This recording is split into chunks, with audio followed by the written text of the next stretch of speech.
Hey there, McAllister here with Toasty DIY, and today I'm going to be taking a look at one of my favorite hobbies, which is D&D, and particularly today we're going to be looking at map making tools and some of the ones that I've found through 5 years of playing Dungeons & Dragons and which ones are my favorites. So I've collected a little bit of a list here, and I'm just going to put into a tier list to make it fun and easy for you all to follow along, and I'm going to show you them, and then we're going to just kind of talk about them, and you can see my opinions on them and why I think you would or wouldn't go for one.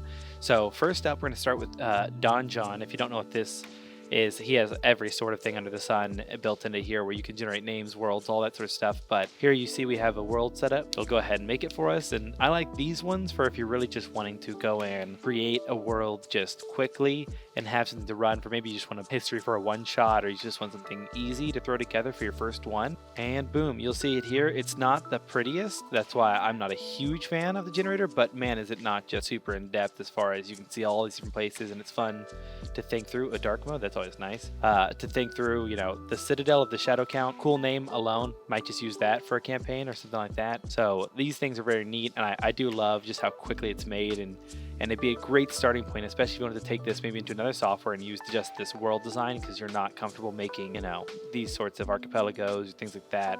Sometimes it's easier to see it and take it. Is that the Sea of Thieves? So as far as Donjon goes, for the map side, I give it probably a solid, B.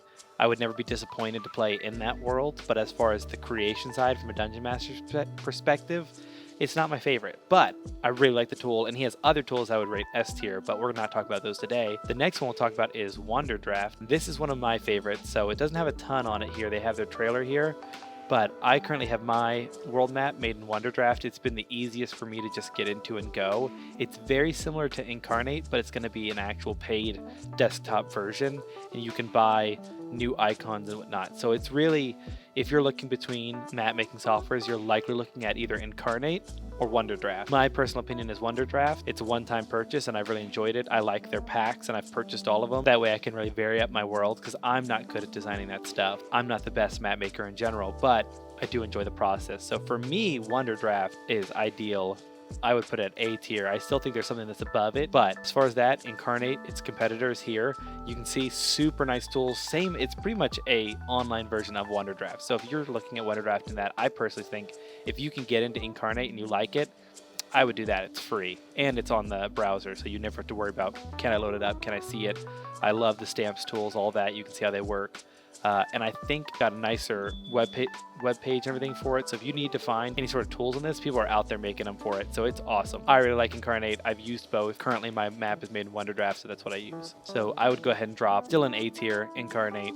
I'd put it behind Wonderdraft for me, but that's just how I roll with that. So this one is an amazing one. For being free, it's actually fantastic. So we're going to go ahead and just refresh this page. This is Azgaar's Fantasy Map Generator. It is phenomenal as far as what it lets you get into. Scroll down and look directly at places. It shows you roads, routes, and cities, and the best thing is it even gives you this temperature gauge to tell you what it's like. So I don't know what it's like in Copenhagen, but it gives you a real world equivalent. So you could look up that and see kind of what it feels like, and it even generates your map for you. You can change, I'm pretty sure you can go through and change the analogs to more, human world if you'd like it to be. You can have it to be whatever you want, but the amount of depth it gives you for everything is really awesome. Does this speak out? Seaford Ford.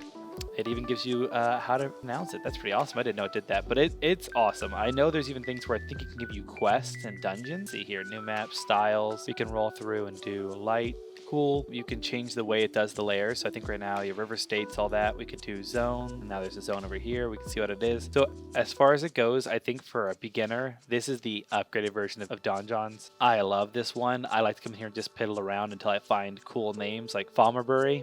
I like as a name. I'm a huge fan of this one, especially if you're a first-time person. I recommend you load this up if you're gonna make your first campaign. Pick a region that you think looks really awesome, like Duchy of Ischia.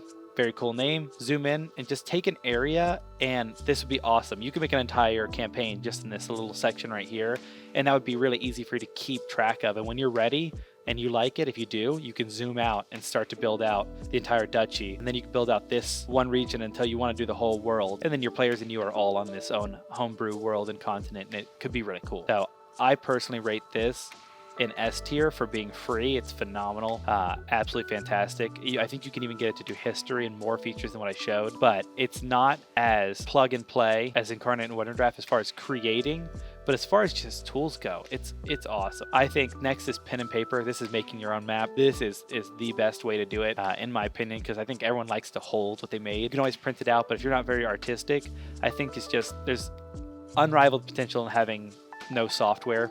You can do whatever you want. You can go through and make a map that is isometric. You can do anything you want as long as you take the time to learn it. There's tons of Instagram accounts and other people that do, you know, how to make a mountain range, how to make a forest, how to make a jungle, how to make a palm tree. You can find them everywhere, all over TikTok, all over Instagram, and they'll have tutorials on how to do it. But pen and paper is my favorite, because in the end, you get a product you can hold. You go out and get some nice card stock. It feels really cool. You can even scroll it up and hand it to your players during the session if you like. Very fun.